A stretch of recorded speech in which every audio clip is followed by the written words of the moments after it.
So today we'll be talking about nutrition and digestion. We are going to see an introduction to nutrition. What is it? Why do we need nutrition? What are the various types of it? What are nutrients? What is a balanced diet? Why do we need a digestive system? And how digestion actually takes place in alimentary canal. So let's start with the first part. What is nutrition? So I woke up in the morning and the first thing I do every morning is I go into the kitchen to drink and to eat something. So that's what I did today also. So what was I actually doing? I was trying to give some energy to my body by intake of some type of food.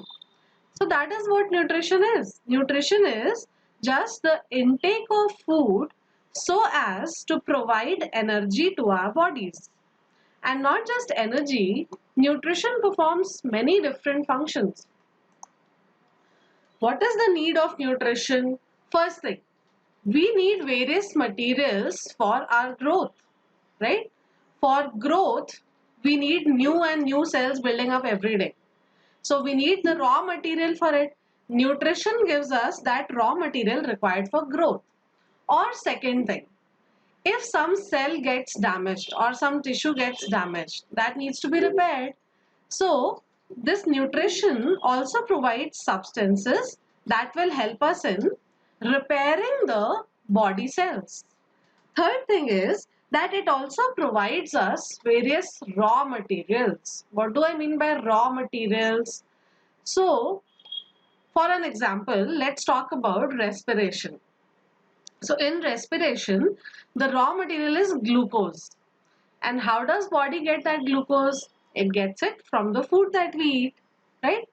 Fourth thing is that in our cells, the chemical composition of the cytoplasm or in our body, the chemical composition of the blood, all of that needs to be maintained. It has to contain some particular substances. So that also is done with the help of nutrition. What is it? Maintenance of body composition, right? And last but not the least, it provides us energy. From food, we get energy to do various tasks. This is not an exhaustive list. There are many other needs of nutrition. Now, what are the various types of nutrition? The main classification is it can either be autotrophic or it can be heterotrophic. Okay, what just happened? Who did this? This is what happens when Windows is not activated. No, Satvik, this is not what happens. It was a little joke. Okay, okay. But this is new for me. I have Pointer just is seen trying to it. figure out. I think the dual monitor gaming setup is better than a decent dual monitor setup.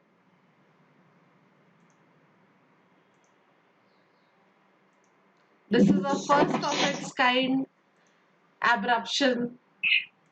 Let's see. No, Zoom is facing some audio and video issues. Give me a second. Yeah, you can take a break for 5 minutes. And since we are going to study nutrition, I will need you to do a few experiments with food. So maybe you can get one biscuit just to illustrate a point. Probably eating is the best experiment that can ever be done. I'm going to do some experiment right now. What is happening? Don't go, okay? Just wait. We are figuring out what's wrong with this.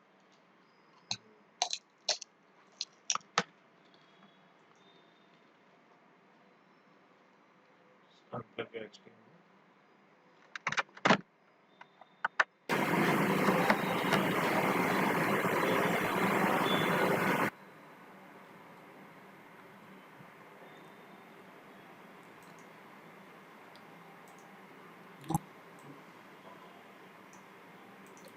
Okay, I think Yeah, true. No, since yesterday, there's been problems. You want this slide, right? Is it done? Yeah, I hope so. There's some blockage back. Doesn't matter.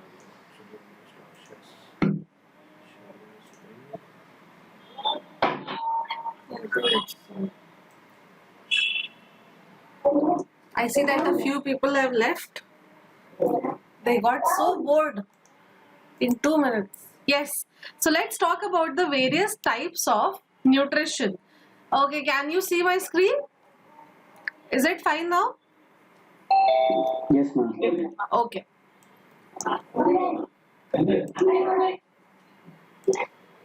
Give me a second. Yes.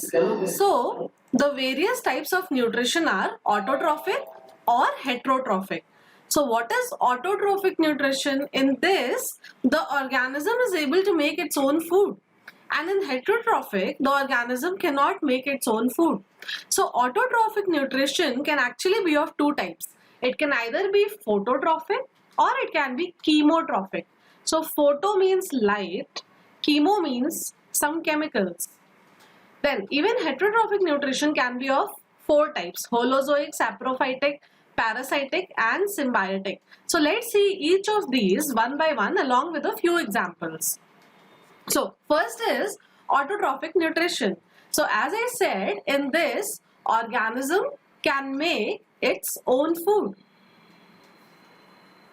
Organism makes its own food. So this can be done in two ways. First thing, it can be done with the help of sunlight. Photo means light. So with the help of sunlight, some organisms, they can prepare their own food. Those are known as phototrophic organisms. What are a few examples? So the best example would be green plants, right? Green plants prepare their own food with the help of sunlight. Now, chemotrophic is that these type of organisms, they prepare their food with the help of some chemicals. We'll see a biogas plant, right? So in that, some bacteria are present. What do? They use that biogas to make their own food. So that is why this is known as chemotrophic nutrition. With the help of chemicals, they make their own food. So some of the examples are methane bacteria. Okay, they make their food with the help of methane, or we can also have sulfur bacteria. They make their food with the help of sulfur. Okay, now, so this was about autotrophic nutrition. Let's move on to heterotrophic nutrition. These organisms, they are not able to make their own food. So they cannot make their own food. So they are going to depend on various other organisms for their food needs. Okay, so in our house, like I'll talk about today afternoon, Walter is the one who made food for all of us. Okay, and I just ate that food. So what do you think? Who is the autotroph and who is the heterotroph? Any guesses? Walter made all the Ma'am, food you are and we heterotroph. ate. Okay, I am a heterotroph, but what about Walter? He made the food. Autotroph. No, so even he is a heterotroph. No. Okay, everyone is saying that I am a heterotroph and Walter is an autotroph. Does everyone agree No, to that? ma'am. Ma'am, he is also heterotroph. He is also heterotroph because he also ate the same food and he didn't produce that sabzi or he didn't produce that chicken, right? He just obtained it from some source and cooked it. So he also is a heterotroph. So am I, because we both ate food that was obtained from somewhere else, from the producers that had produced the food. Okay, so both of us were heterotrophs there. Now, heterotrophic nutrition can be of four types. Let's see them one by one. First is holozoic nutrition. This is the type of nutrition that takes place in humans as well, or various other animals. Even amoeba, paramecium, all of them have holozoic type of nutrition. So first is humans, then various other animals, and some protozoans like amoeba or paramecium. So in this type of nutrition, there are two things. First thing is that the food has to be taken in. That is known as ingestion. Okay, the process where food is taken inside our body, that process is known as ingestion. Then there is one more process known as digestion. So digestion is that once the food goes inside our body, the body starts breaking it down into simpler substances, right? So in holozoic type of nutrition, the ingestion takes place and then food is digested inside the body, right? Next is saprophytic nutrition. This is also known as lysotrophic nutrition. Lysotrophic nutrition. So in this type of nutrition, the organism feeds on dead and decaying matter. Okay. Some of the examples are, say, bread mold. Bread mold feeds on the bread, right?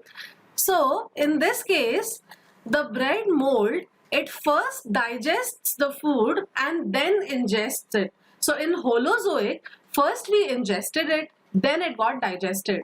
But in lysotropic nutrition, first digestion takes place outside the body. The food is digested outside and then it is taken in, right? So the third one is parasitic nutrition. I'll give you a simple example. Example of a head lice. Right? What does a head lice do? It just stays inside our hair and it keeps sucking our blood. And in doing that, it also harms my body. Right? It causes itching, etc. Infections. So those type of nutrition activities are known as parasitic nutrition. So the organism stays on a host organism for its nutrition. Fourth is symbiotic. Symbiotic is that both of them benefit each other. Okay, the organism that is living inside the body of another organism or even outside the body, both of them are just mutually beneficial to each other. This type of nutrition is also known as mixotrophic nutrition. Mixotrophic nutrition, where both of them benefit from each other. Now, let's talk about how the nutrition in amoeba takes place. So amoeba is a unicellular organism. This blue gloggy thing that you see here is an amoeba. Okay.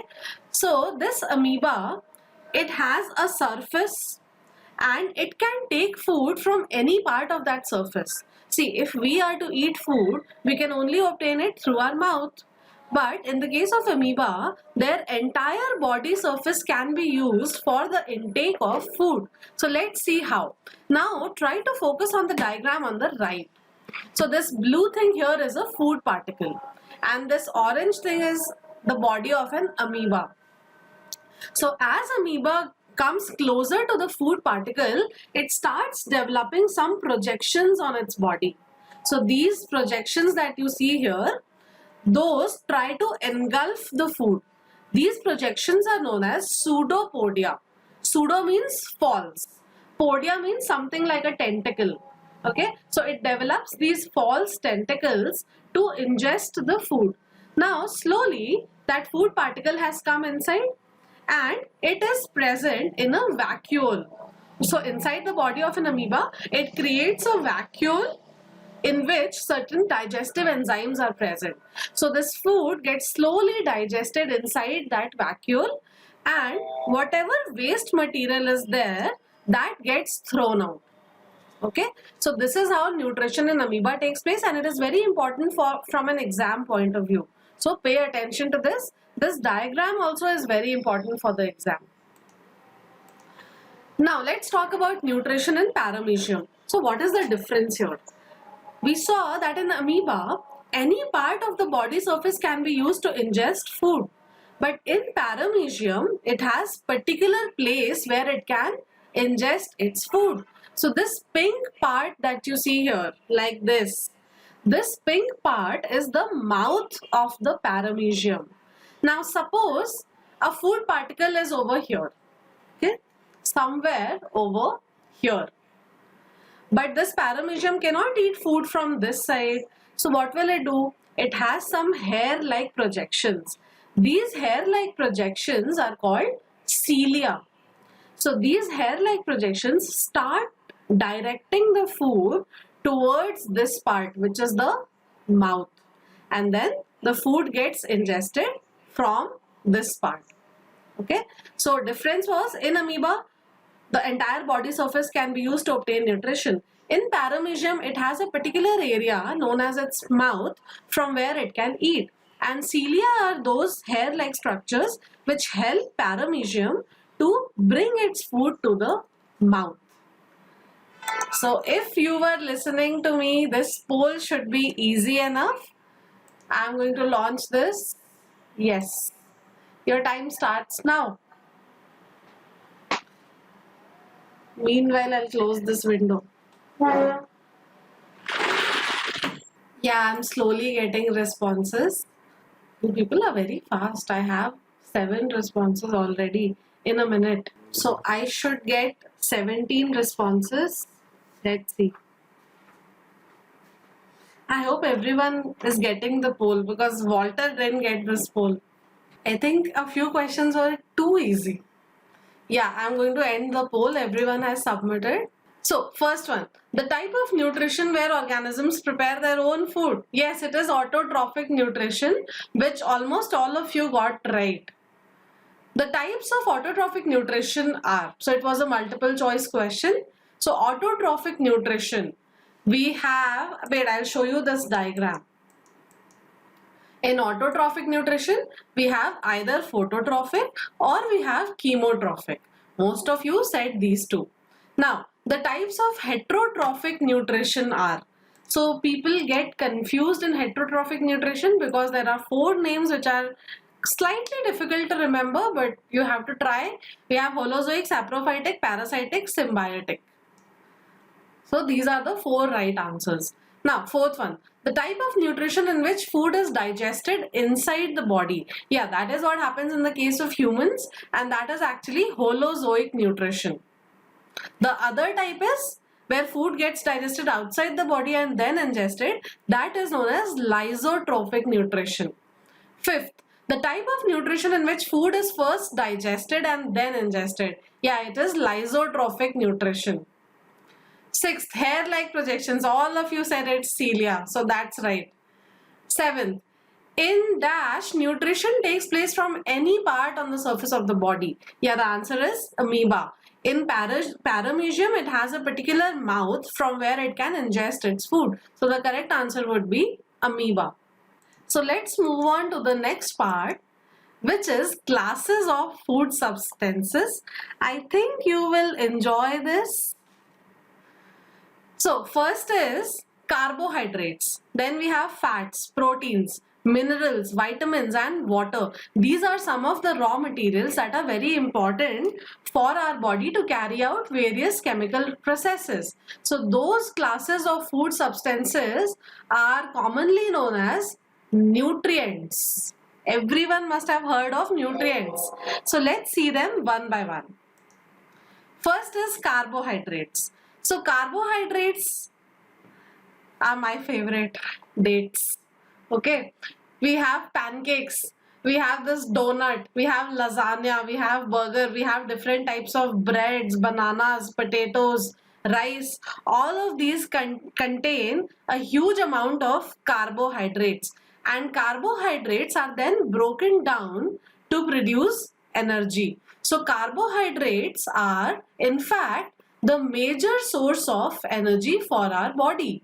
They are the principal source of energy for our body. They are big molecules of carbon and hydrogen. They are finally changed or broken down into smaller substances. Okay. In that process, we also get some energy. Next, is fats. So various type of fish, butter, oils, cheese, chocolate, dates and nuts or avocados, all of them contain a large amount of fat. So fat serves some very important functions. First one, suppose our body is running low on carbohydrates, then the fats can also be used as an additional source of energy.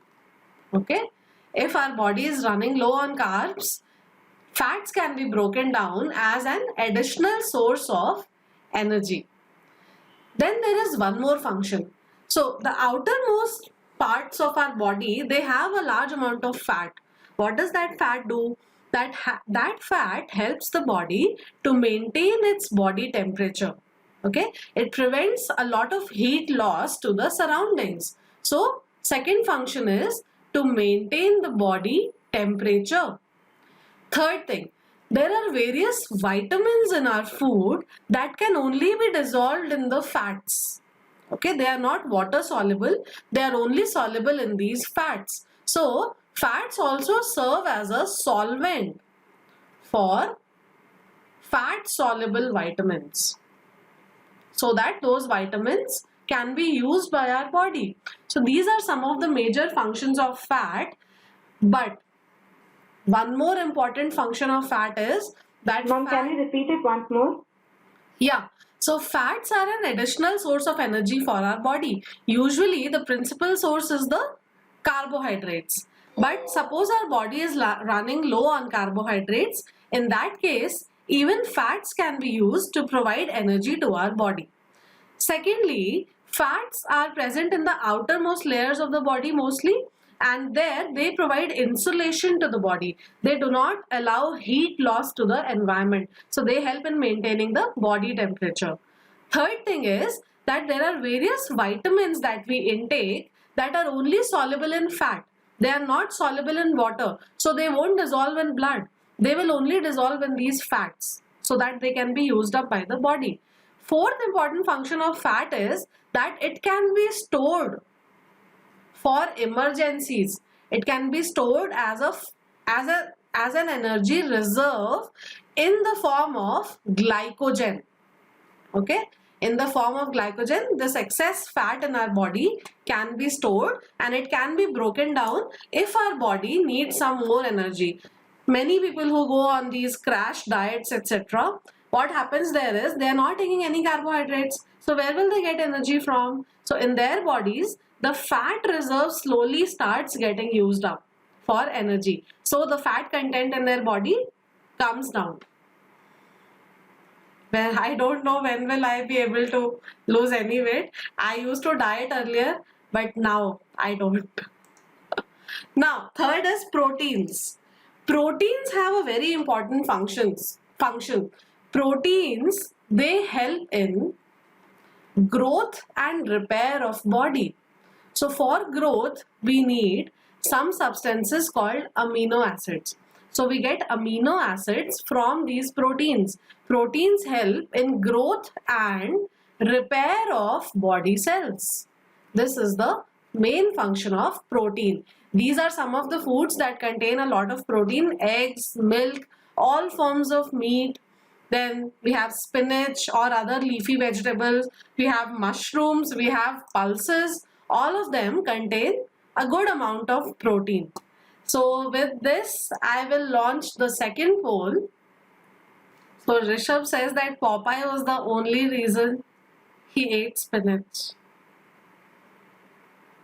I love green leafy vegetables. In Karnataka, they call these green vegetables as soppu.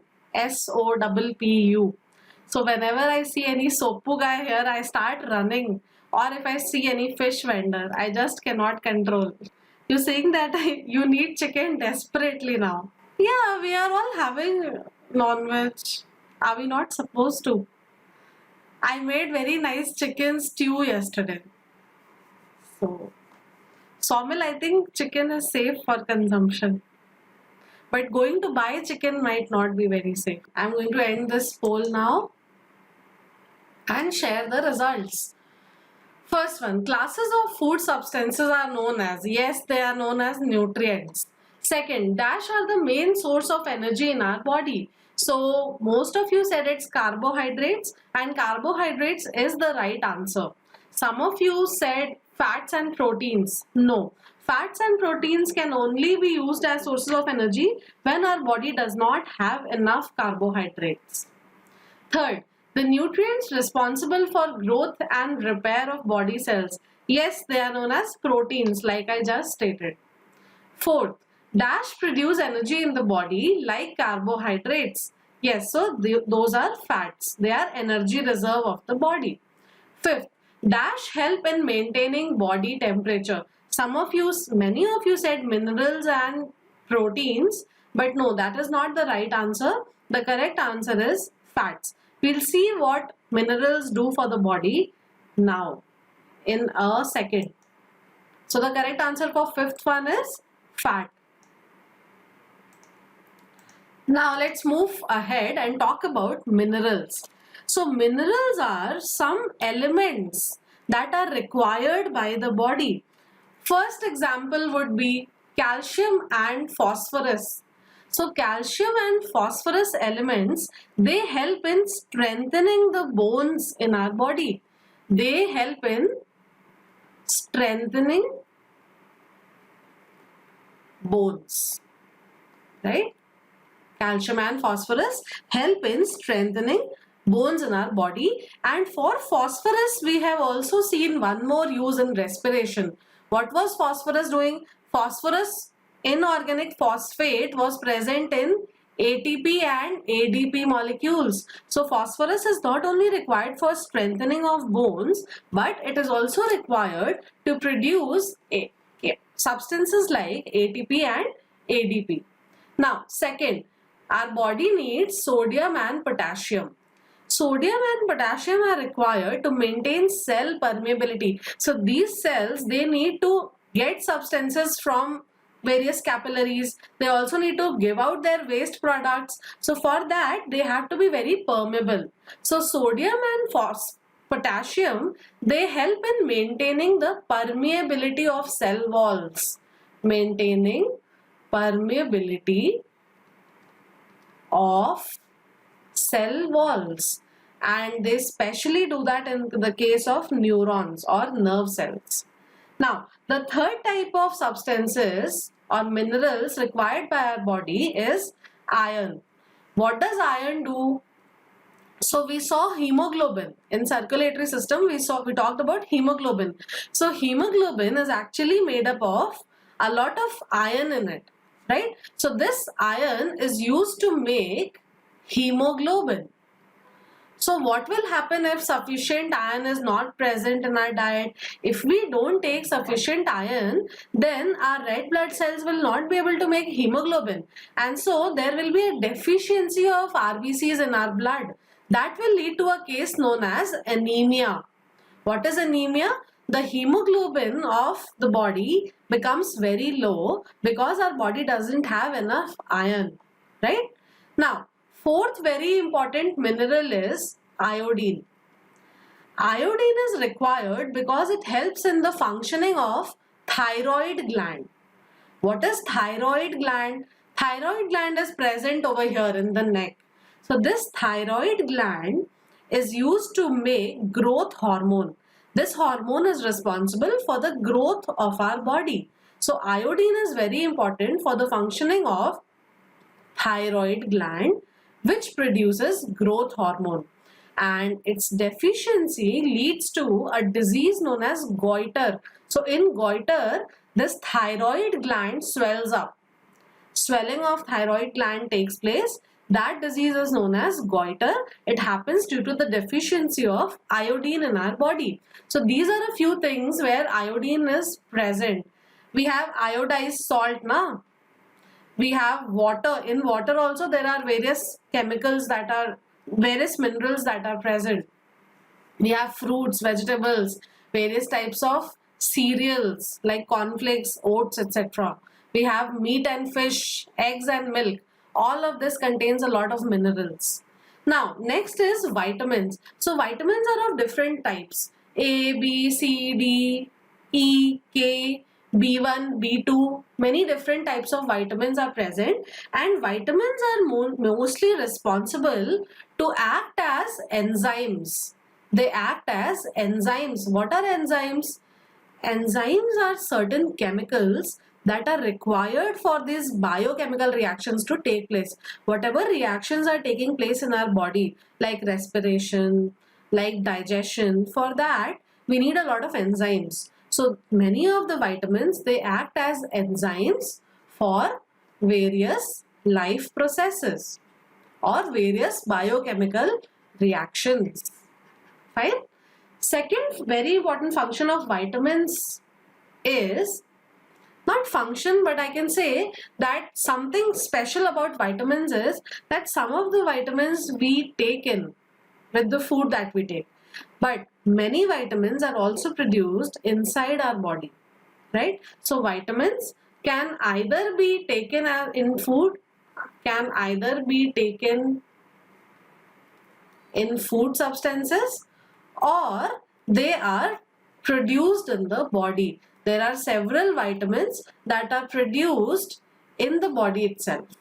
And you can see a picture of some of the foods that are rich in various vitamins, like vitamin A, fish, broccoli, carrots. People whose eyesight is not very good, they keep telling them you eat vitamin, you eat carrots or broccoli. Then vitamin D, eggs, eggs, mushroom, milk. Then vitamin K is also present in a lot of leafy vegetables. Vitamin C is present in the case of all these citrus fruits. Okay, and the lack of vitamin C in our body, it causes a disease which is known as scurvy. Scurvy. Then we also have vitamin E. Where do we get? We also get a lot of vitamin D from the sun. So many a times these skin doctors, they advise not to go in the sun at all. But vitamin D is in fact very important for some of the chemical reactions in our body. Now, next is water. Water is also one of the nutrients that our body desperately needs. In fact, first fact about water is that about 2/3 of our body weight is because of water. Imagine, 2/3 is a big number. It is about 66.67%. 2/3 of the body is made of water. Okay.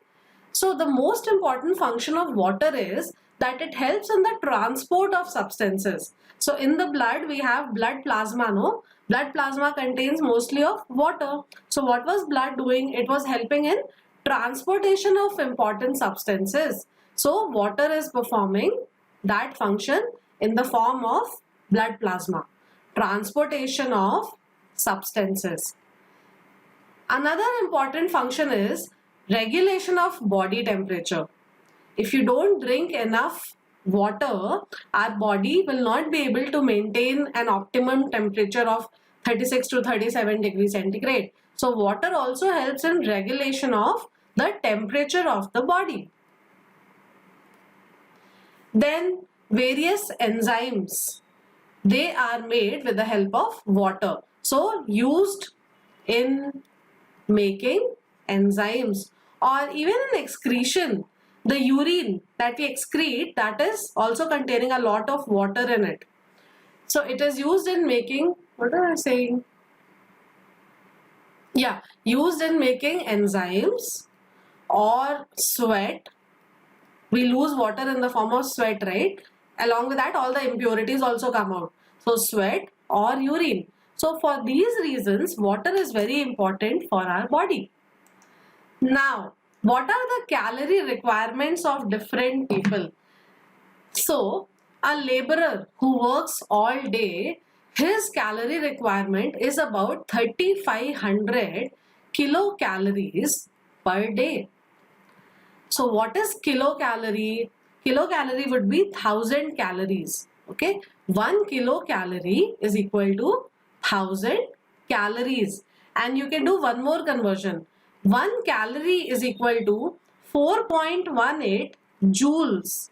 So you are familiar with joule as the unit of energy. So you can convert this 3,500 kilocalorie into joules.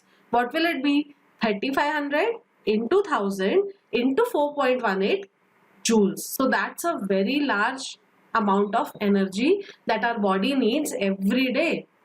If we talk about a child, the energy requirement is about 1100 kilocalorie per day. What do you think the energy requirement of a normal adult who does moderate physical work would be? Any guesses for this? 2100? Okay, Rishabh, it's actually about 1500 to 1600 kilocalories per day. I'm sure I intake at least double of that every day. But yeah, for adults, this is the amount of calories that are required every day. So what is a balanced diet? First thing is that balanced diet, it should have the sufficient number of calories. Sufficient number of calories. And the second thing is that it's not that I need 1500 kilocalorie, so I'll eat food that gives me 1500 kilocalorie. It's not just about the quantity, it is also about the quality of food that I'm eating.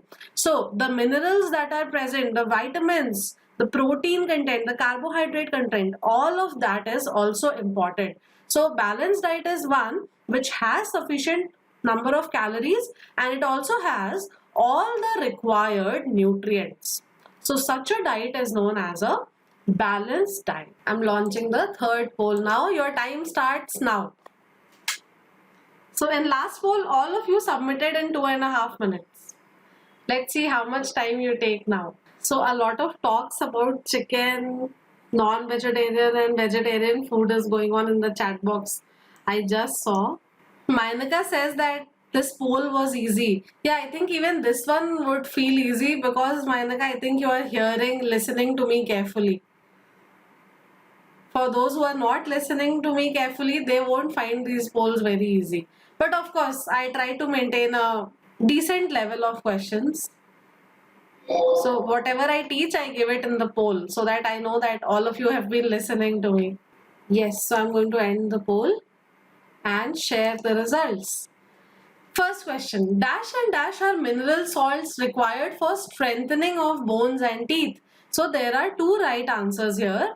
First is calcium and very few of you have said phosphorus. So both are correct, calcium also and phosphorus also. And in addition, phosphorus is serving one more function. It helps in the process of respiration because it helps in making ATP and ADP molecules. Second, dash is a mineral required for proper functioning of thyroid gland. Yes, almost all of you said iodine. That is the right answer.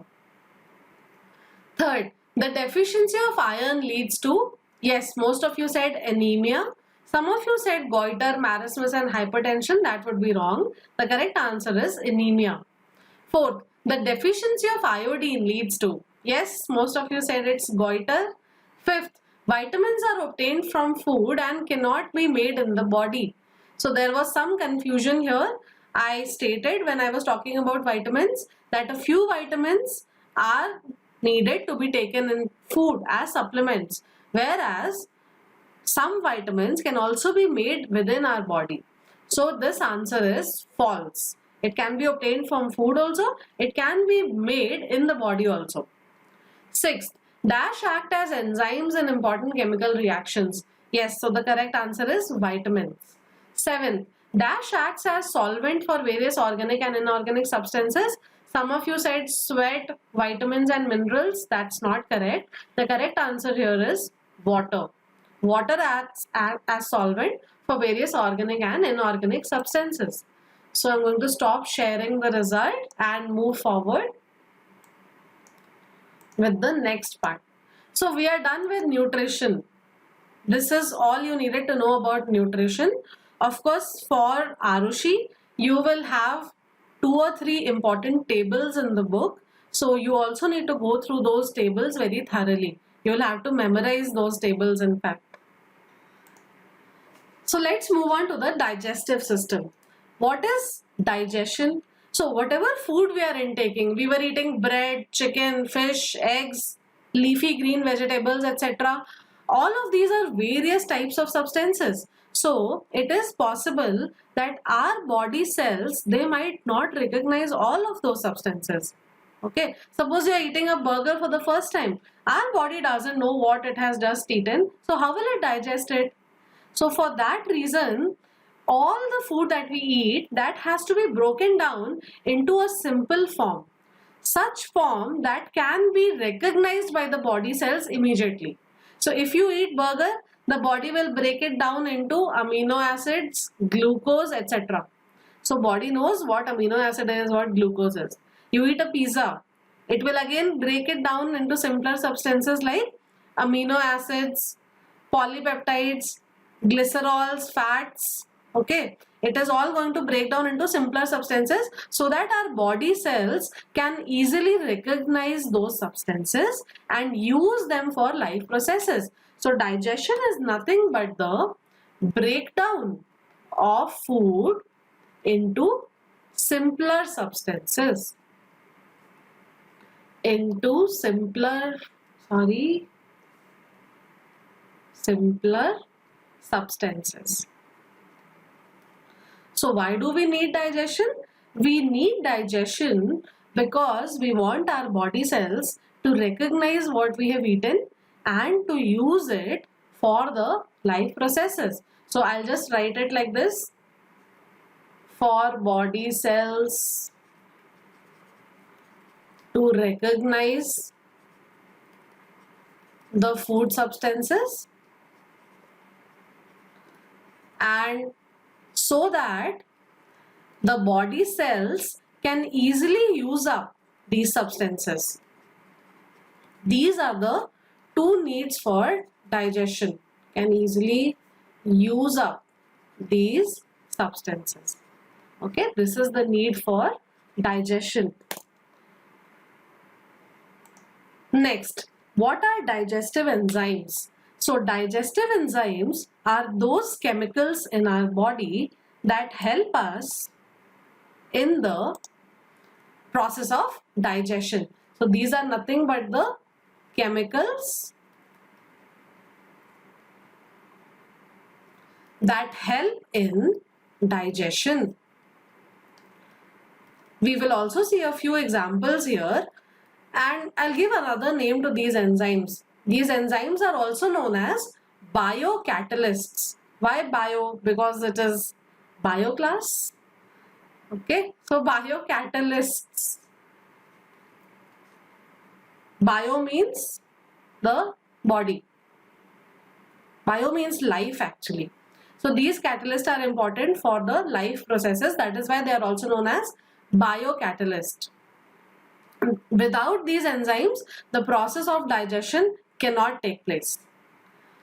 So the digestive system, it consists of two main things. It consists of the alimentary canal. So we have a tube-like structure that runs from the mouth to the anus. In this, various parts are present. We'll talk about it. That whole thing is known as alimentary canal. Okay, and also known as gut, G-U-T. We also have some digestive glands that produce these enzymes required for digestion.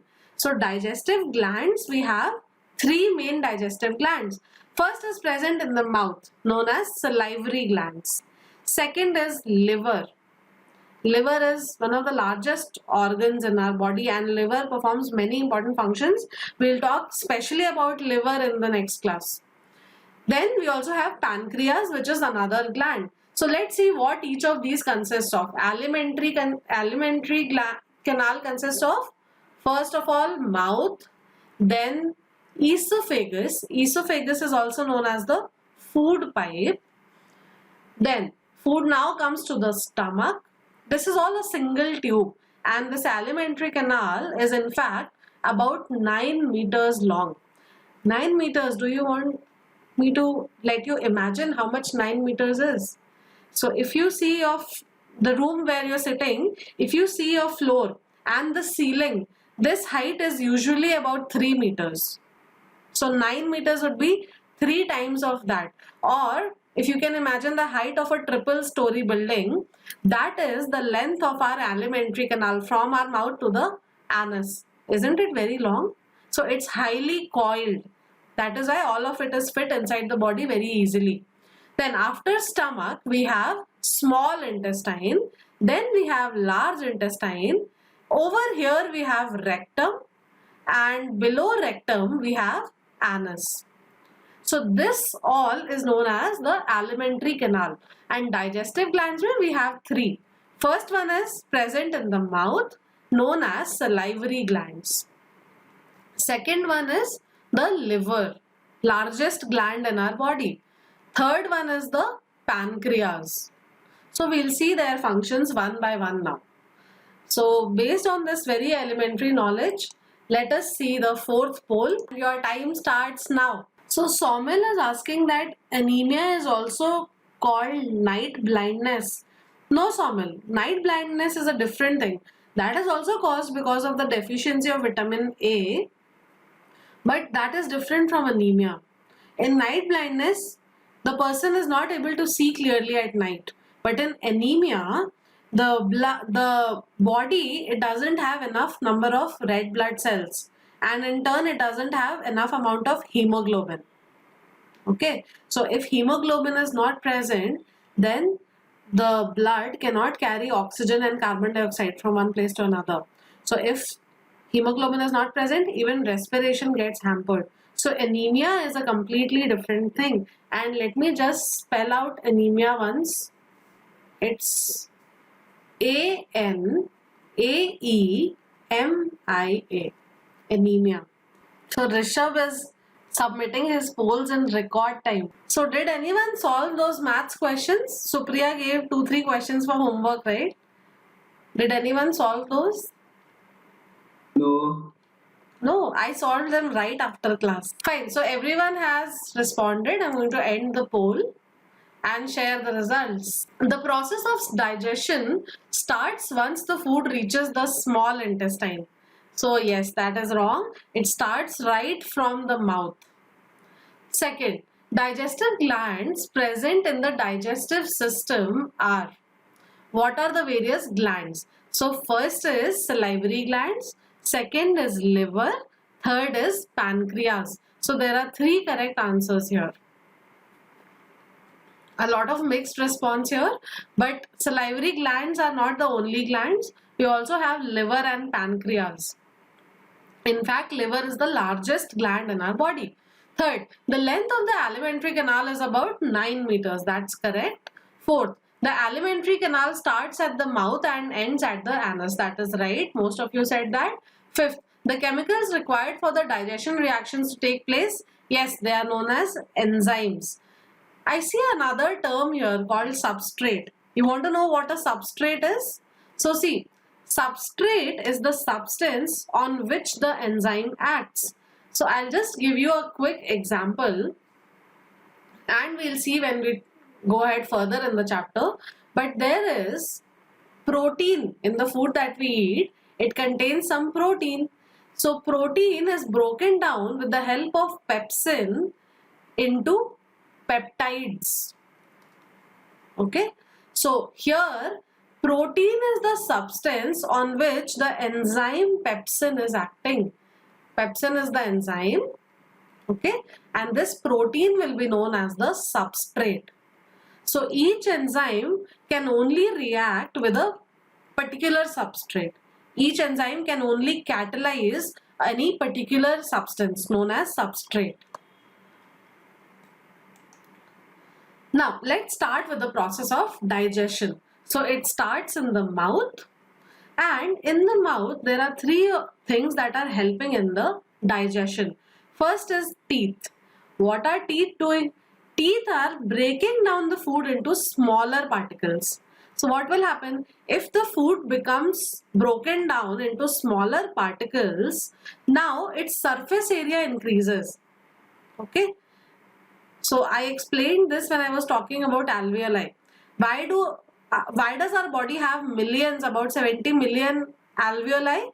Because the greater the number or the smaller the particles, the larger is the surface area. So teeth, they crush the food into smaller particles. When the particles become small, their surface area increases. Now, when the surface area increases, then the enzymes can react faster. Because the surface area has increased, the enzyme action will also increase. So that is what the teeth do. Second, tongue. So tongue has many important functions. First thing is that tongue has taste buds that help us in tasting the food. Second, it also helps us in speaking. Now, just do one thing. Try to swallow. Mouth always has some amount of saliva in it, right? So just try to swallow that saliva and then we'll notice something. See, if I swallow, where does your tongue go? When you swallow food, what happens to your tongue? Anyone wants to tell? What is happening when you are going to swallow your food? Where does the tongue go? That difficult, huh? Since past 15-16 years, you all have been swallowing food. Where does your tongue go when you are swallowing food? It goes back. It goes up and touches the mouth. Okay, so Somil says it goes up. Nandana says it moves back. How about others? It stays in its own place. No, Swaratmi, how can you say that? Try to swallow. It goes. Ma'am, it pushes the food with a wave. It pushes the food with a wave. No. Where does it go? Just It tell goes me. up. Okay, Ma'am, it goes up. Mainaka and Manasvi are It saying goes that up. it goes up. Nandana, do you want to swallow again and try? Where is the tongue moving?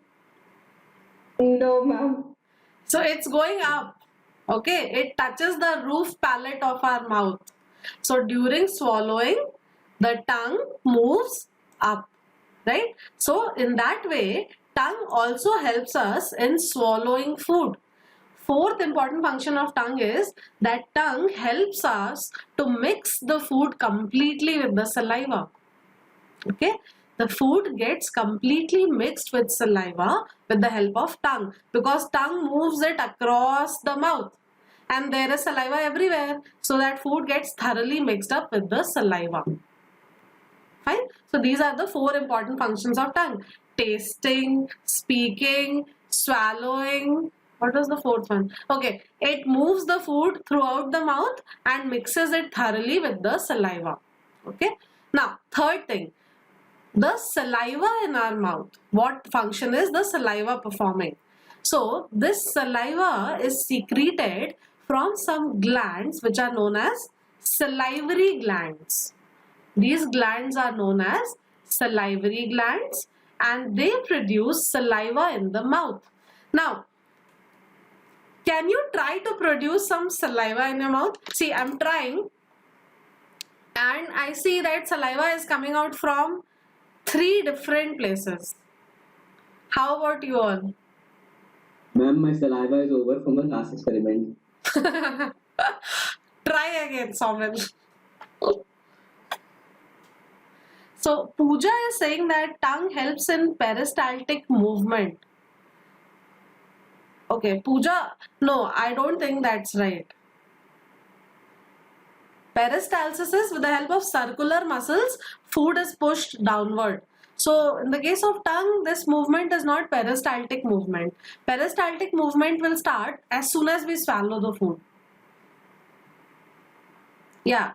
Rishabh is saying no, esophagus helps in peristaltic movement. So Rishabh, peristalsis doesn't take place only in esophagus. In fact, today we'll see peristalsis in the stomach as well. So peristalsis takes place throughout the entire length of the food pipe, stomach, small intestine, large intestine, everywhere peristalsis is taking place. So yeah, I was on saliva. Saliva is produced by salivary glands, and if I try to produce some saliva voluntarily, I feel that saliva is being produced by this part. A lot of saliva is being produced by this part, which is just below my ears. So here we have the largest salivary glands, which are known as parotid gland. In the diagram you can see here that we have parotid gland on the lower side of both the ears. So they are paired. Fine. Now, second type, just notice that under your tongue, just under your tongue, there is some amount of saliva always there. Okay. So there is a salivary gland which is present just below the tongue, and it is known as sublingual gland. This one here, no, this is known as sublingual gland. This is another type of salivary gland. And third one is that if you see this part of your front jaw, just behind your teeth, your front teeth in the lower jaw, you will see that a lot of saliva will be present over there. So those glands are known as submandibular glands. Submandibular gland. Okay. So these are the three glands which are used in producing saliva in our mouth. We have parotid gland which is present below the ear. We have sublingual gland present under the tongue, and we have submandibular gland present in the lower part of the front jaw. Now, Excuse me, ma'am. yes, Soumya, tell me. Ma'am, do we have to learn all these names? This is a very basic thing that I think you should learn. Okay, this might not be given in CBSE books, I know, but then this is something that you should know. Okay, it's not very difficult. So now, saliva, let's talk more about it. How much saliva is produced every day? Can anyone imagine how much saliva do we produce every day? Any guesses? So 1 cup saliva, 2 cup saliva, what do you think? 5 cups. 5 cups. Any other person wants to guess? Pooja says around 8 cups. So do you see this bottle here? This is a 1 liter bottle. Okay. And if I take a half liter bottle, so 1 liter plus half liter, that is the amount of saliva that is produced in our mouth every day. 1 liter to 1.5 liters of saliva is produced every day. Is it a lot or no? So I'll just write about 1 to 1.5 liters per day. Now, what is the composition of saliva? So saliva mostly consists of water. Okay, along with water, it also contains some salts, some basic salts. It also has some amount of mucus.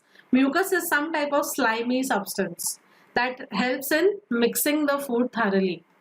And the fourth and the most important thing is it contains an enzyme which is known as salivary amylase. Remember this name. We have salivary amylase produced by the salivary glands, and this salivary amylase, this enzyme is also known as ptyalin. Ptyalin. It is ptyalin enzyme. So these are the 4 major constituents of saliva. What are the functions of saliva? So the very important function is that it makes the food a homogeneous mixture which is easy to swallow. So it makes the food homogeneous. Okay, and it will make a blob like structure of food so that it can be easily ingested into the food pipe. So it makes the food homogeneous. It also makes it wet. Saliva, to some extent, it also helps us in keeping our mouth moist. Imagine if our mouth is very dry, it would be so uncomfortable for us, right? And saliva, it also helps to some extent in killing some of the germs or bacteria that may have entered in our body. So it makes the food homogeneous, and you know, once this food passes from the mouth to the food pipe, this homogeneous mass is actually called bolus. B-O-L-U-S. What is bolus? When food, it gets thoroughly churned in the mouth before entering the esophagus, it is known as bolus. Now, how is this enzyme acting in our mouth on the food? So in our food, some starch is present, right? So starch is a very complex carbohydrate.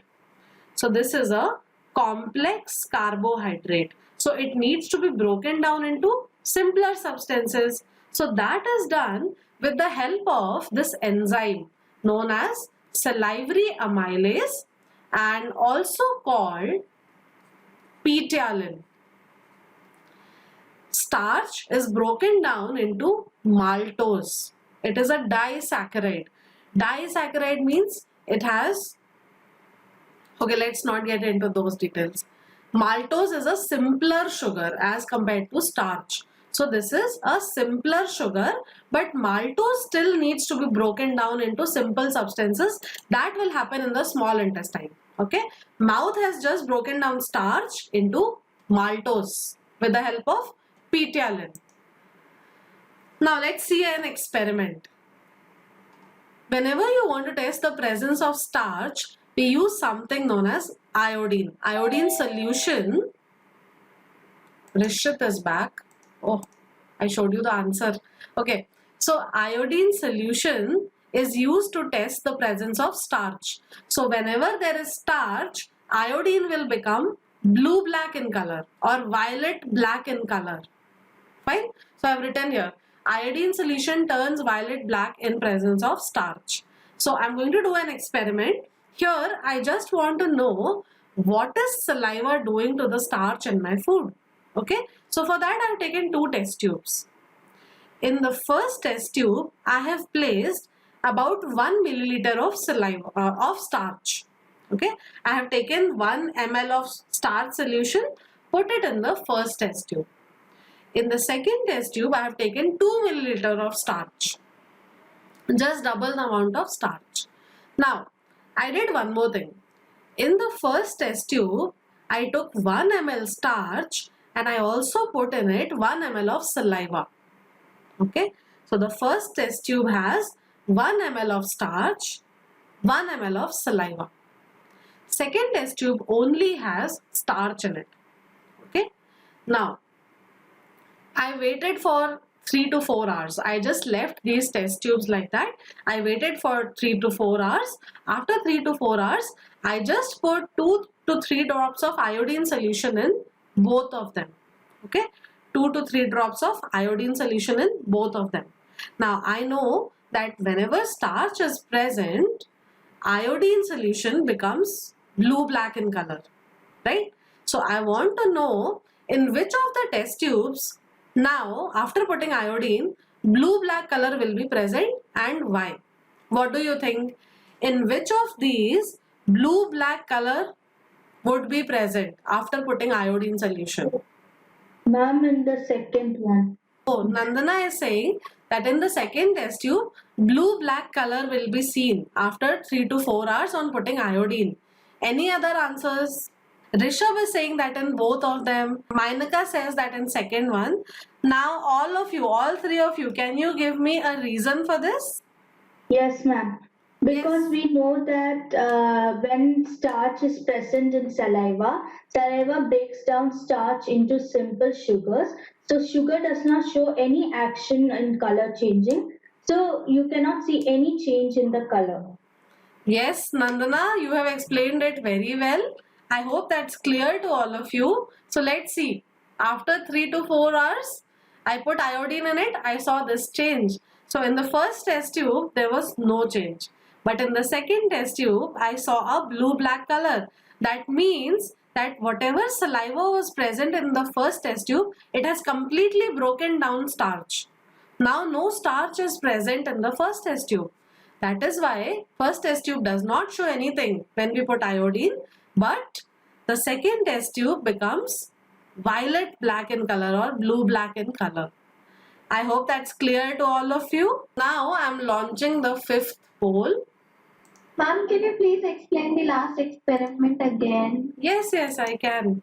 I can, Soumya. Give me a second. See, in the first test tube, I had put starch also, saliva also. Okay. Second test tube, I only put starch. Now, After 3 to 4 hours, what will happen in the first test tube? All the starch will be broken down because I have put saliva in it. We know that in saliva we have salivary amylase. So that enzyme will break down starch completely into maltose. So after 3 to 4 hours, first test tube is not going to have any starch left in it, right? Because it is broken down. But second test tube will still have starch because we didn't put any saliva there. So now if I put iodine in both of them, I'll see that only the second one becomes blue-black because only second one contains starch, and iodine becomes blue-black only in the presence of starch. Is that clear, Soumya? Yes, ma'am. Thank you so much, ma'am. Okay, so I'm going to launch the fifth poll. Your time starts now. Okay, this time people are taking some time to answer. I think this poll is tougher. So 10 people have responded. 4 more responses need to come in. So Somil is asking me, ma'am, do you seriously think anyone will choose Colin-Kaima in the first one? So Somil, for your kind information, there are people who have chosen Colin-Kaima, and I don't know, it might be the right answer. This happens to many of you, right? That you are in a class, teacher is speaking, and your mind just dozes off. You do not know what's going on. So that happens even in webinars, that happens even more in these online classes. So I think many of you must be falling asleep or zoned out from time to time. Fine, I think everyone has responded. I ended the poll, sharing the results. So first one, the salivary glands present in the mouth are, yes, so we have sublingual, parotid gland and submandibular gland. All three of these are present in pairs, 2 on each side. 2 here, and in under the tongue also there are 2 pairs of sublingual glands. Okay, next. Once the food is thoroughly mixed with saliva, it is known as, yes, some people have said it is salivated food.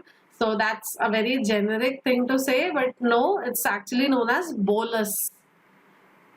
Third, the salivary glands are present in pairs. That is very true. All the salivary glands are present. They are 2 in number. So I think I didn't mention it while explaining. So yeah, note that now. All of them are 2 in number. Fourth, the composition of saliva is water, mucus, ptyalin and salts. First one is the correct one. Fifth, the enzyme produced by salivary glands is also known as, so one name is salivary amylase, second name is ptyalin. Yes, most of you got that right. Sixth, salivary amylase helps in breaking down starch into, some of you said glucose. No, salivary amylase is just breaking down starch into maltose. Maltose is the correct answer here. Seventh, the presence of starch can be tested by, yeah, most of you said it's iodine. That is in fact the right answer, not calcium, not phosphorus. Starch can be tested with the help of iodine. So let's move ahead. Let's talk a bit more about digestion. Next is the action of epiglottis. So when I was teaching respiration, I told you that the windpipe and the food pipe are present very near to each other. So in the front portion, we have the windpipe, also known as trachea. And at the back of the windpipe, we have the food pipe. Okay, food pipe is also known as esophagus. So there is a flap-like structure known as epiglottis. Now imagine when I'm breathing, I want that breath not to go in my food pipe. I want it to go in my windpipe, right? Similarly, if I'm eating something, if I'm swallowing food, I don't want that food to go into windpipe. If food accidentally goes into windpipe, I'll start coughing, right? And that happens to me quite a lot. I don't know why. So when I'm eating, I start coughing very vigorously. When does that happen? When food accidentally it goes into the windpipe instead of going into the food pipe. So there should be something that has to regulate this movement. When I'm eating, the food should only go in the food pipe. For that, we have a flap-like structure which is known as epiglottis. You can see in the diagram here. That is known as epiglottis, and I have also shown windpipe and food pipe, WP and FP. So we have windpipe here, food pipe here. So when I'm eating food, this green thing doesn't look like food, but it's food.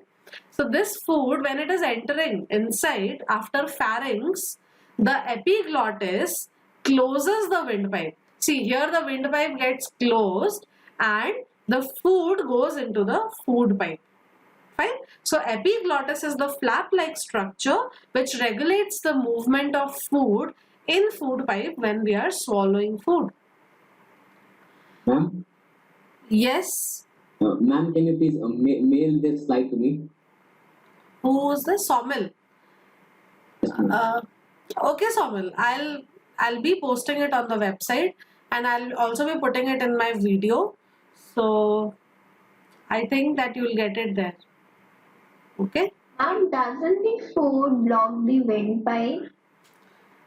Food doesn't block the windpipe, but sometimes accidentally this epiglottis.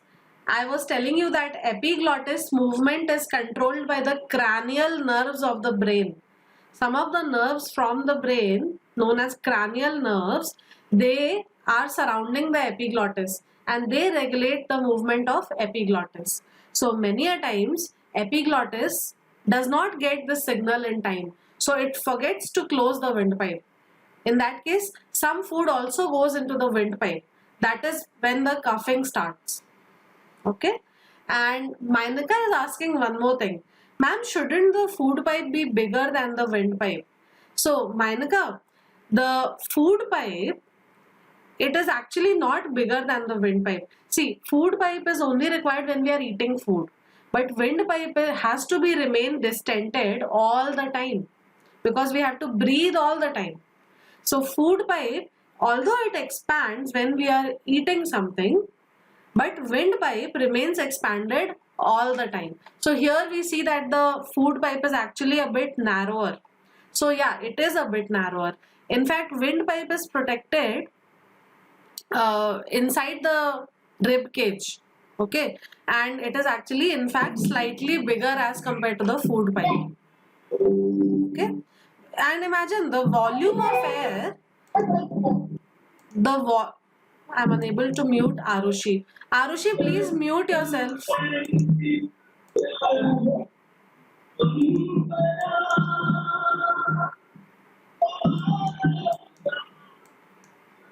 How do I do that?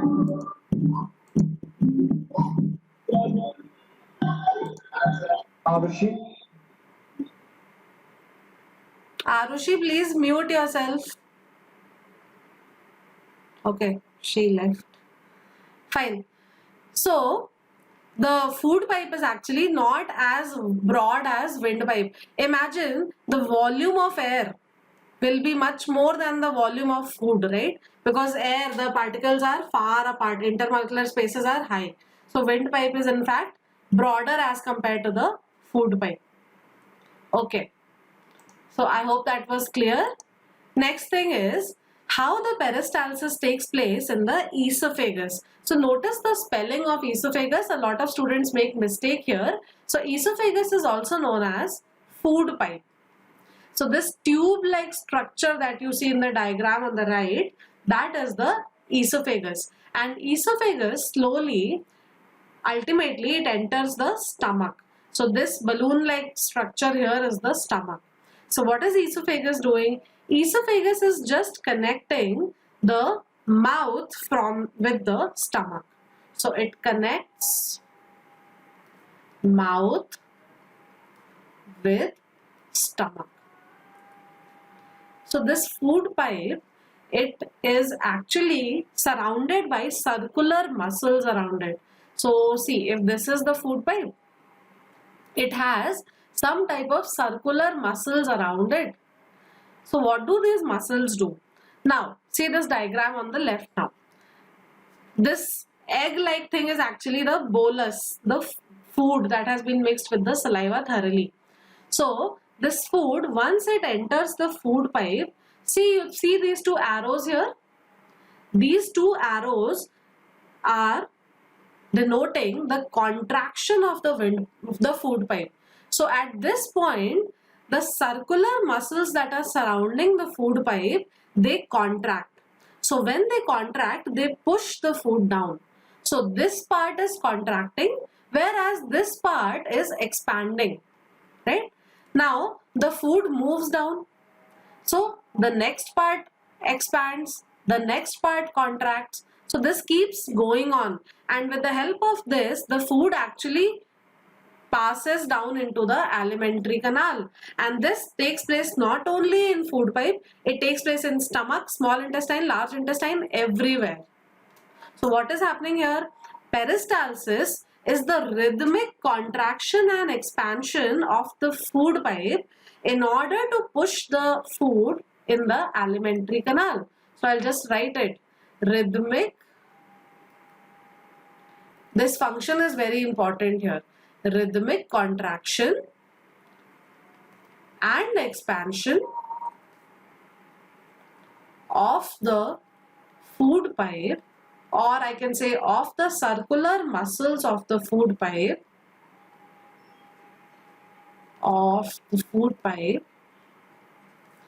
to push the food in the alimentary canal, to push the food forward. So please write this function. This is very important for the exam. The alimentary canal. How is it happening? First, the upper part is getting contracted, lower part is expanding. Food is pushed down, the next part contracts and expands, and this goes on. This is known as peristalsis. With this knowledge, let's now see the next poll. Your time starts now. Mainika is saying, doesn't matter whether I'm at school or online classes, I doze off every time I study. So Mainika, how do you ask so many interesting questions then, if you keep dozing off? So Mainika is saying that she is able to concentrate here because her mother is in the same room. Oh, is your mom also listening to this class? That makes me nervous now, Mainika. Is that true? No, ma'am, no, ma'am. Okay. No. Okay. Okay. So Rishit is asking me, how is saliva obtained in schools? Well, Rishit, I think you know where saliva comes from. So I'm going to end the poll now and share the results. First one, yeah, food pipe is also known as esophagus. Flap-like structure which closes the windpipe during swallowing. It is epiglottis. One person said it's larynx. No, larynx is something else. Larynx is the front portion of the windpipe, the upper top portion of the windpipe. Third, the rhythmic contraction and expansion of the alimentary canal tube is known as peristalsis. Two of you said it's chyme. No, chyme is something else. I'm just going to get there now. The part from where food passes from food pipe into the stomach is known as. So, well, I haven't taught this yet, but just know that it is the front sphincter of stomach. I'm just going to discuss that now. It is the front sphincter of stomach. So, let's talk about stomach now. So, you see this diagram on the right? You see how the stomach is placed in the abdominal cavity below the diaphragm. Okay? And this shows the inner part of the stomach. In the upper portion of the stomach, we have some circular muscles. These muscles are known as the sphincter muscles. And because it is present in the top part of the stomach, this is known as the front sphincter of stomach. Okay? Front sphincter of stomach. So when the food is moving from the food pipe into the stomach, it does that with the help of the front sphincter of stomach. Fine. Now, we also have another sphincter over here at the ending part of the stomach. So this sphincter is known as the pyloric sphincter. Questions have been asked about pyloric sphincter time and again in your exams. Pyloric sphincter is present at the last part of the stomach. So what is pyloric sphincter doing? See, from stomach, the food will go into the small intestine. Okay, but once the food has been completely digested in the stomach, before it goes into the small intestine, all of it cannot go at once. Small intestine is a narrow tube, so that food has to go into the small intestine slowly. So this pyloric sphincter, it regulates the movement of food from the stomach to the small intestine. Remember this. What is the front sphincter doing? It is regulating the movement of food from the food pipe into the stomach. Okay. Now, this stomach, it has an inner lining. You see, such a thick lining it has. So this inner lining, it is known as the epithelium of the stomach, and this produces various secretions. So one of those secretions is mucus. Mucus is again a slimy substance, and we'll also see the use of mucus here. Just know that stomach is a muscular organ. Using peristalsis, it pushes the food into the small intestine. But before that, a lot of things are taking place inside the stomach. First of all, in the stomach, the muscles of the stomach, they thoroughly churn the food. They completely mix the food with some juices. Those juices are known as gastric juice. Okay. Now, once that food was what? That was bolus. So, that bolus has got completely mixed with the gastric juices, and that has produced a substance known as chyme. So, what is chyme? Chyme is when bolus is completely mixed. Bolus is completely mixed with the gastric juice. Then it forms something known as a chyme. So this chyme then has to pass to the small intestine. Okay. So when you have just had a meal, see the first diagram. Just after a meal, the stomach is full and it is going to form this chyme. Okay.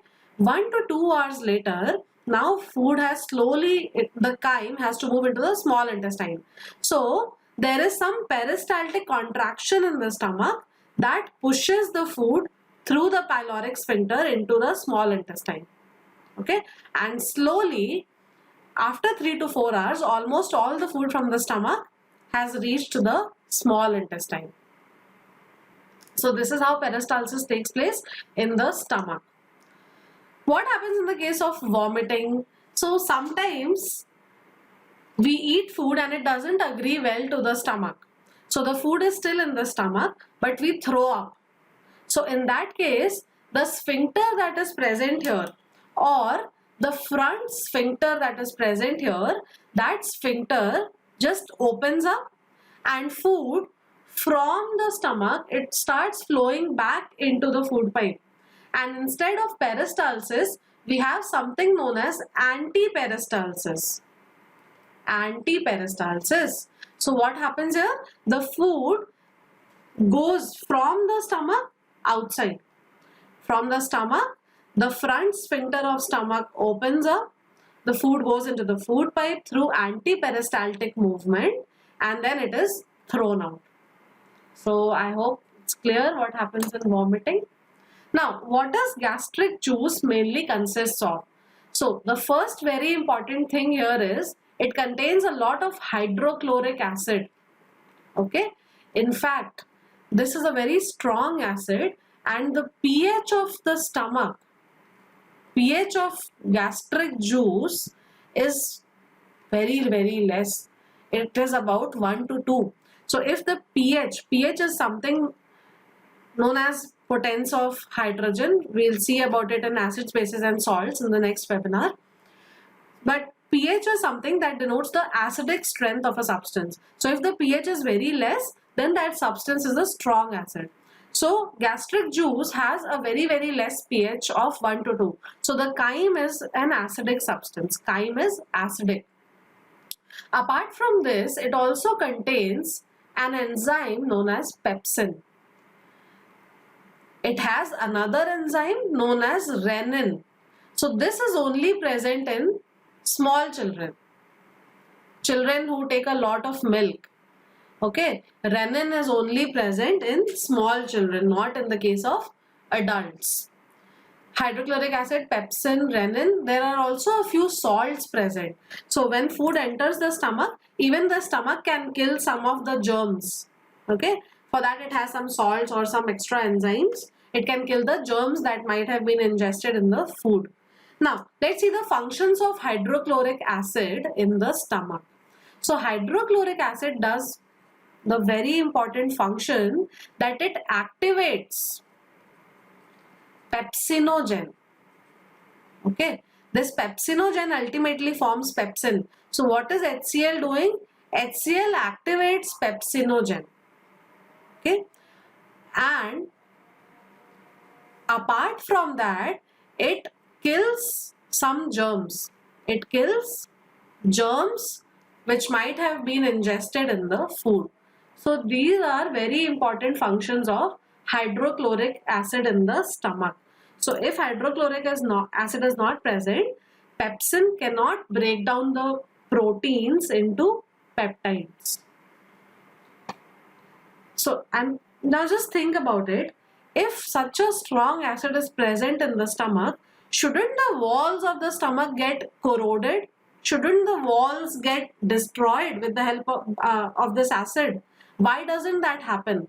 What is it that prevents the Ma'am, the stomach? Mucus. Ma'am. Yes.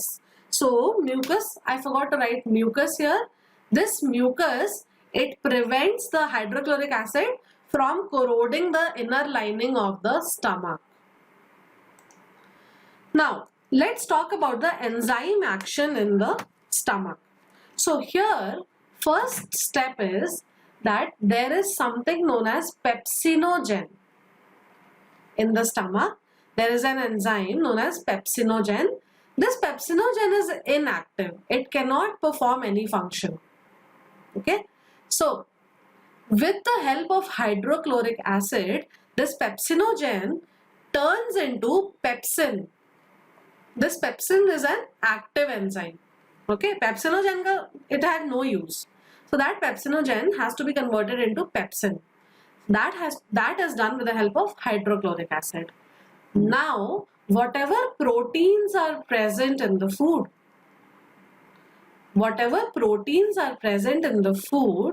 those proteins are broken down into peptides. Peptides are smaller protein molecules. So those big proteins are broken down into peptides. This is done with the help of pepsin. Proteins are broken down into peptides with the help of pepsin. So last poll is here. Your time starts now. Think about the last question thoroughly before you answer. I see a lot of mixed response there. Okay, so almost everyone has responded. Dash sphincter regulates the amount of food passing from stomach to small intestine. So see the screen, see the diagram here. It is actually the pyloric sphincter, because after this we have the small intestine. Most of you said that. Second, food is in the stomach becomes acidic due to hydrochloric acid. Third, dash prevents the stomach epithelium from getting destroyed by acid. It is mucus. Fourth, enzyme responsible for the digestion of proteins in the stomach. Yes, that is pepsin. Fifth, during vomiting, dash sphincter opens and dash takes place. So see, I see a lot of mixed response here. Just think of it. Food is in the stomach. It has to go back into the food pipe. So pyloric sphincter has nothing to do with it. The front sphincter has to open so that food can go back into the food pipe, and this is known as antiperistalsis. So the correct answer is the second option, front sphincter and antiperistalsis. So I'll stop sharing the results and I'll stop sharing my screen, and congratulations, we are done. So as I said, to complete digestion, I'll need an hour or so, and Meghna is saying, hooray, I got all the answers right of all the polls. Okay, Meghna, that means you have listened to me very carefully. Thank you for your patience and understanding. So yeah, I think we'll be meeting on Friday then, and we'll finish off digestion. In the next webinar for bio, I'll be doing excretion. Webinar is officially over. If you have any doubts, you can stay and chat.